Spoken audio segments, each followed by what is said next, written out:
Soft, melancholic music begins, slowly building. You know, I used to look at our photos and see happiness. A perfect smiling lie. That man with his arm around me? He was already a ghost, haunting a life he was about to leave behind. My name is Sarah, and for 7 years I built my world around Mark. He was my best friend, my rock. We had the house, the garden, the whole storybook dream. At least that's what I told myself. But then the cracks started to show. So small at first. Late nights at the office. A phone that never left his pocket, protected by a new passcode. Company security, he'd say. And I believed him. Why wouldn't I? But the distance between us grew. Conversations turned into logistics. The light in his eyes when he looked at me, it just faded. I tried everything to get it back. His favorite meals, little surprises, but it was like talking to a wall. A fortress I was locked out of. The night it all started to fall apart was so ordinary. He was asleep on the couch and his phone buzzed. A single notification. From an app I'd never seen. Second Life. I just stared at that little green icon, my heart pounding a slow, painful rhythm in my chest. A cold dread settled in my stomach. That was the first thread, and I knew if I pulled it, his entire world would unravel. The next morning, he was his usual distant self. He kissed my cheek, said he'd be late, and left. I watched his car disappear, and all I could see was that word. Second Life. What was it, a game? A social network? My mind raced with innocent excuses, but my gut screamed that it was anything but. I tried to forget it. I cleaned, I worked, but the thought was a splinter in my mind. Finally, I looked it up. Second Life, connect with old friends and new. It sounded so harmless. But the reviews, great for discreet connections. A place to be your true self. My blood ran cold. Discreet, true self? A wave of nausea hit me. This was it. The source of all the lies, but I had no proof. I needed to see his phone. That evening, I devised a plan. I asked to use his laptop for a document. He hesitated. Just for a second, but I saw it.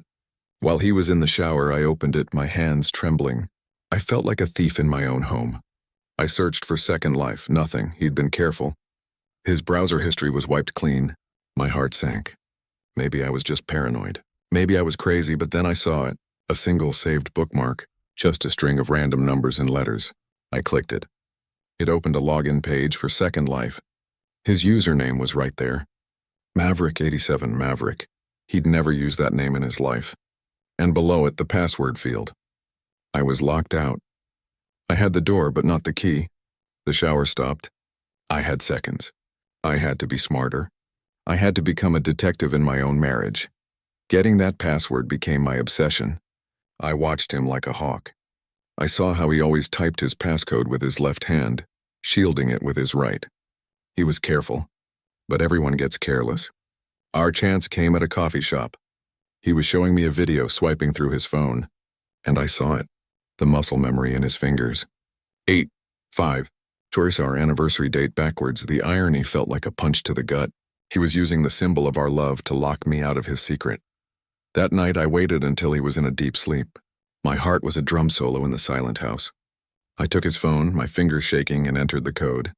0258, the phone unlocked. A surge of adrenaline made me dizzy. This was the point of no return. I found the app hidden in a folder called Utilities. I tapped it, and there he was. Maverick87. But it wasn't my mark. Same face, but the eyes were different. Colder.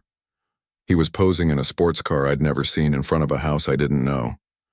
His bio read, entrepreneur, world traveler, single and loving life. Single. The word was a shard of glass in my heart. He was single. I scrolled, and my horror grew. Pictures from vacations he told me were business trips. Fancy dinners with a beautiful woman named Chloe. Their comments were intimate. He called her my everything, for a full year. This wasn't a fling. It was a whole other life, a second life. I sat on the cold floor, the phone's glow lighting my tears. The man I shared a bed with for 7 years had another wife. I wasn't just betrayed, I was erased. The next few days were a blur of pain. I was a ghost in my own life. I'd look at him, this stranger eating cereal at my table, and feel a rage so deep and cold it terrified me. But the shock gave way to a grim, steely resolve. Crying wouldn't fix this. Screaming wouldn't fix this. He had built a house of cards, and I was going to be the wind that blew it all down. This wasn't about a messy divorce. It was about exposure. I had to make sure everyone saw the man he truly was. My revenge would be quiet, surgical. I would use his own secret against him. I became a strategist. I documented everything. Screenshots of every lie, every photo, every loving word to her. I saved it all in a secret folder. I had to be patient. Perfect. I learned about Chloe, her real name, where she lived. From her posts, she seemed genuine. She was a victim in this too. A part of me wanted to warn her, but I couldn't. Not yet. If I tipped my hand, he'd paint me as the crazy wife, and he'd win. He had to be exposed all at once. I needed a grand finale. A collision of his two worlds. And I remembered the company gala. In 3 weeks, everyone would be there. It was the perfect stage. My plan was simple. I would give him exactly what he wanted. I encouraged his late work nights. I even suggested he get a hotel after the gala to avoid the traffic. I gave him all the rope, and he, in his arrogance, happily hung himself with it. The trap was set. Playing the loving wife was the hardest role of my life. A psychological thriller every single day.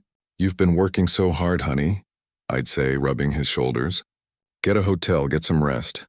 He looked at me surprised, then gave me that grateful smile.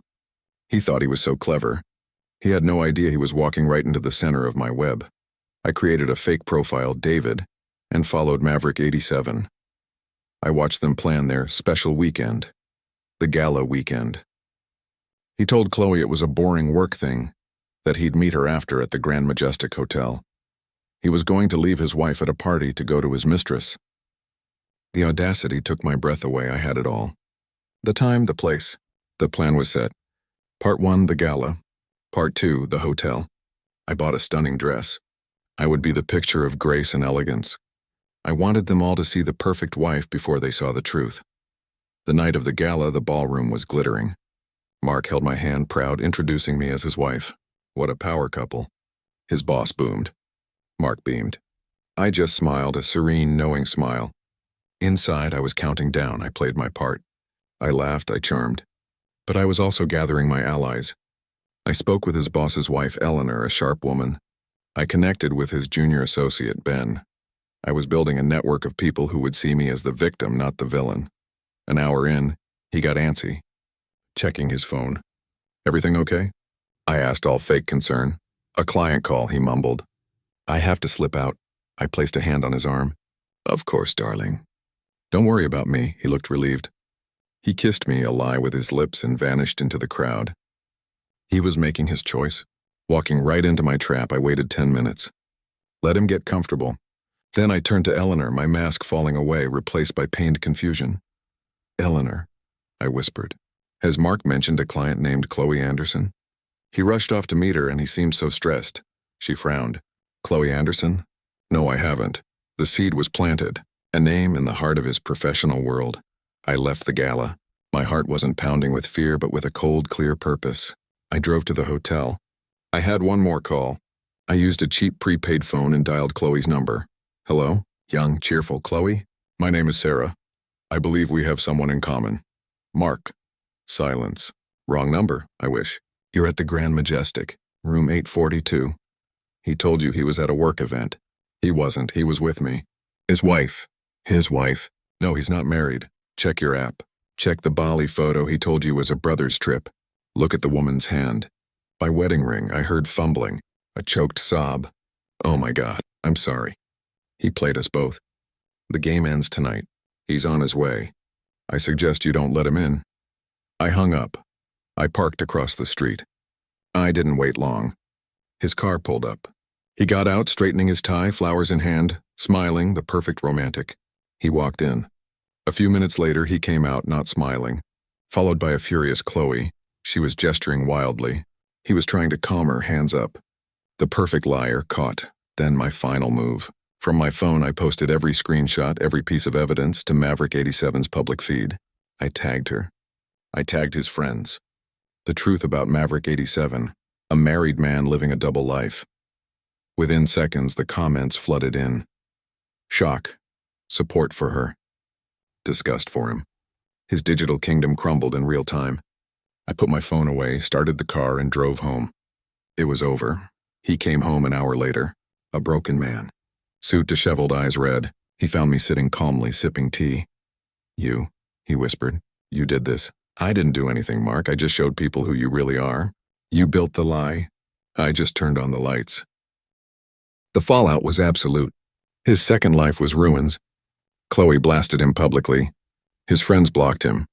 But the real damage was just starting. Eleanor had mentioned Chloe Anderson to her husband. His boss, a moral man, dug deeper. Combined with the digital scandal, Mark was fired. Behavior unbecoming. His family was horrified. His friends disgusted. He became a pariah, the man who had everything lost it all for a fantasy. We divorced. It was ugly, but with my evidence I got a fair settlement. The house was mine. My peace of mind was mine. Chloe reached out weeks later. We met for coffee. It was awkward, painful, but cathartic. We were two sides of the same sad coin. We weren't friends, but allies in survival. We had both escaped his shadow. In the quiet after the storm, I had to think. Who was I now? Just the woman who got revenge? That identity felt heavy. The anger was burning out, and I didn't want to be left with ashes. I looked at that anniversary photo again. And I didn't see a lie. I saw a lesson. I saw a woman so in love with the idea of her marriage, she ignored the reality of her husband. My revenge was about reclaiming my power. It was about saying, I see you, and I will not be erased. I learned the most dangerous lies are the ones we tell ourselves. That everything is fine, that we're not enough, that we should stay quiet. I shattered those lies. I learned about strength. The quiet, resilient kind. The strength to play the long game. To act with precision, not impulse. To channel heartbreak into a strategy for justice. I walked through fire and was forged into something stronger, sharper. The house is quieter now. But it's a peaceful quiet. My quiet, I started a business. I travel alone and I love it. I rediscovered the person I was before I was Mark's wife. And I like her. I really, really like her. This story ends where it began, with the truth. I never spoke to Mark again. But if I could send him one last letter, it would say this. Mark, I don't write this with anger. That fire is out. I write with the clarity of someone who survived the storm you created. You thought you were building a second life, a better one. But you were wrong. You were building a prison of lies and you were the only inmate. You didn't just betray me. You betrayed yourself. You traded a real, complicated, beautiful love for a cheap, easy fantasy. You traded your integrity for a few moments of excitement. You thought you were a maverick, but you were just a coward hiding behind a screen. What you put me through was hell. But in a strange way, I thank you. You forced me to find a strength I never knew I had. You forced me to see I was worth fighting for.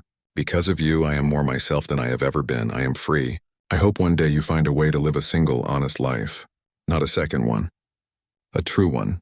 That is the only revenge that truly lasts. Goodbye, Mark, Sarah, and that's my story. A story that began with a lie and ended with the most valuable thing of all, the truth. My truth. If you take anything from this, let it be this. Trust your intuition. You know when something is wrong. Have the courage to look. Have the courage to face what you find. And never, ever let anyone make you feel like you are less than you are. Your life is your story. Don't let anyone else write the chapters. Make sure it's a story you are proud to tell.